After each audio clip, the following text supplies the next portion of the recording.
नमस्कार, आदाब, सत श्री अकाल। कैसे हैं दोस्तों आप सभी? उम्मीद करता हूँ अच्छे होंगे। आज मैं कल मेरे साथ जो घटना हुई जयपुर में रैपिडो बाइक कैप्टन वाली, तो मैं आज उसी पे चर्चा करने वाला हूँ। तो जुड़े रहिए दोस्तों कि आखिरकार क्या हुआ कल मेरे साथ, ताकि लोगों को पता चल सके, जिससे उनके साथ भविष्य में ऐसा कभी ना हो। तो दोस्तों कल मेरी एग्ज़ाम थी, तो उस एग्ज़ाम वजह से मैं यहाँ से मतलब घर से चला गया था। फिर जयपुर जयपुर हवा महल पहुँचते ही मैंने बड़ी चौपड़ से एक बाइक रैपिडो बुक की, ताकि मैं समय से पहुँच सकूँ। और वो तकरीबन मैंने जब मेरा टाइम है एग्ज़ाम में एंट्री कर लेने का, मुझे लगा कि लगभग शायद 15 मिनट हैं, तो इसलिए मैं रैपिडो बुक की। अब मैंने रैपिडो बाइक वाले से, तो मैं एग्ज़ैक्ट पहली बात उसमें बताता हूँ। जैसे मैं बुकिंग 10 बज के 49 मिनट पे बुकिंग हुई। 10 बज के 49 मिनट पे मैंने बुकिंग की बाइक की। और लेकिन उसके बाद उसके जो बाइक वाला है, जो कैप्टन है, रैपिडो कैप्टन, वो उसकी अनियमितता देखिए, कि वो समय के 10 मिनट बाद, लगभग 10 मिनट आप लगा सकते हैं। जैसे कि 10:49 पे मेरी बुकिंग हुई है, तो वो वहाँ पे 10:56 के समथिंग आके पहुँच रहा है। तो अ, आप लगा सकते हैं कि एक तो वो लेट हो गया। फिर चलो कोई नहीं, फिर उसकी अ, उस पे मैं बैठ गया बाइक पे। हालाँकि मैंने मना कर दिया था, भैया मैं इससे 15 मिनट के अंदर नहीं पहुँच पाऊँगा। फिर भी मैंने उसके विश्वास या उसके कहने पे मैं चला गया। कोई नहीं, क्योंकि एग्ज़ाम देना है मेरे को, तो मेरे एग्ज़ाम से मतलब इसलिए मैं तभी, वरना हवा महल से जयपुर में हवा महल से और कुक्कस के लिए मेरे को कुक्कस जाना था। तो कुक्कस के लिए ज़्यादा दूरी नहीं पड़ती, और ज़्यादा रेंट भी नहीं, वो ज़्यादा किराया भी नहीं देना पड़ता। किराया लगभग 50-60 रुपए तक हो जाता है। तो ठीक है, मैं बैठ गया, चल दिए।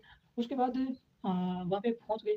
पहुँचने पहली बात तो रेलवे की ये गलती रही है कि रेलवे ने सेंटर ही ऐसी जगह दिए हैं जहाँ पे जाना ही मुश्किल हो जाता है।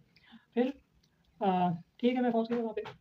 तो फिर वहाँ पे उसने जो सेंटर की लोकेशन है, उससे भी तकरीबन 20 मीटर से भी आगे ही रोक दिया, और बोला कि ये आपकी लोकेशन आ गई। अब वो भी किसी होटल के आगे। मैंने बोला, भैया ये होटल है यहाँ पे, कैसे रोका? ये तो सेंटर है नहीं। वो बोला कि ये आपका सेंटर यही लोकेशन दिखा रहा है, इसलिए यहाँ पे रोके। भैया ये आगे है। औरों से पूछा तो उन्होंने बताया कि ये आगे है। ठीक है, आगे है। फिर वहाँ से उसको वो भैया, मतलब जो कैप्टन है, उसको लेके आगे गया। फिर उसने किसी दूसरे इंस्टीट्यूट पे छोड़ के चला गया।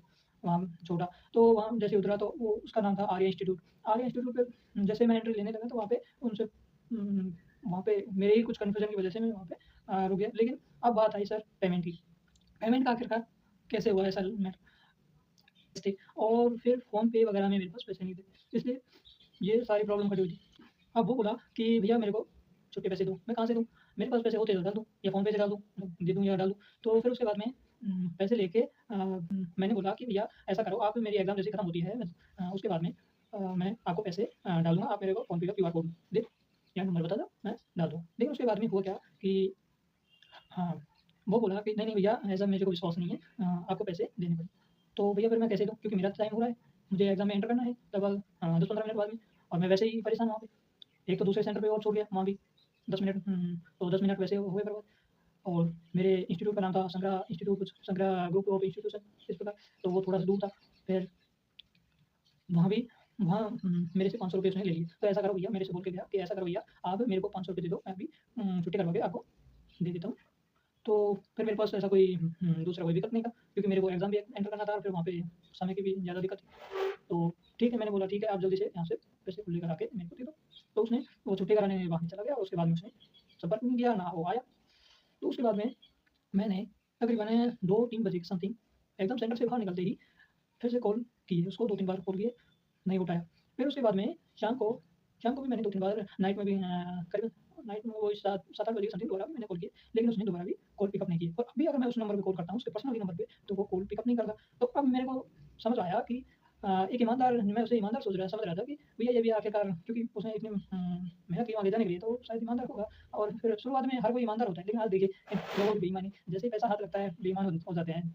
तो यही था कि वो ईमानदार से बेईमान हो गया। अब उसके बाद में आई बात कंपनी की। आप देख सकते हो स्क्रीन पे कि टाइमिंग है 10:49 पे, हवा महल बड़ी चौपड़ से राइडिंग बुकिंग हुई है, और तकरीबन सवा 11 बजे के आस-पास शायद उसने छोड़ा होगा। तो वहाँ से उसके बाद में जब मेरा कॉल वगैरह नहीं उठाया, तो मैंने सीधा कंप्लेन किया।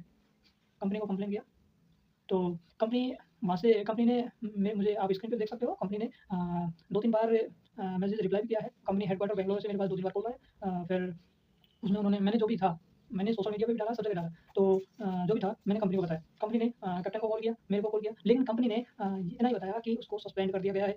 जो भी एक्शन कंपनी की तरफ से लिया गया था कि उसने कंपनी ने बताया कि वो सस्पेंड कर दिया गया है। अब कंपनी की ओर से जो मुझसे बात हुई, वो आप रिकॉर्डिंग देख सकते हैं।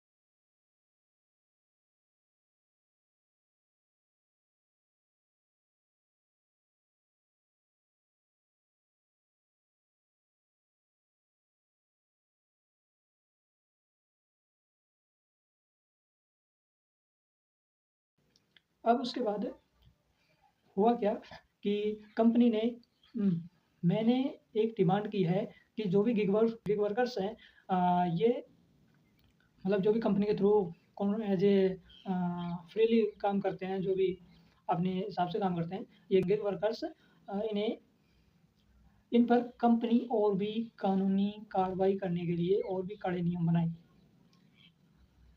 आज मेरे साथ हुआ, कल परसों जयपुर में ही किसी लड़की के साथ काफ़ी दिन पहले एक लड़की के साथ हुआ।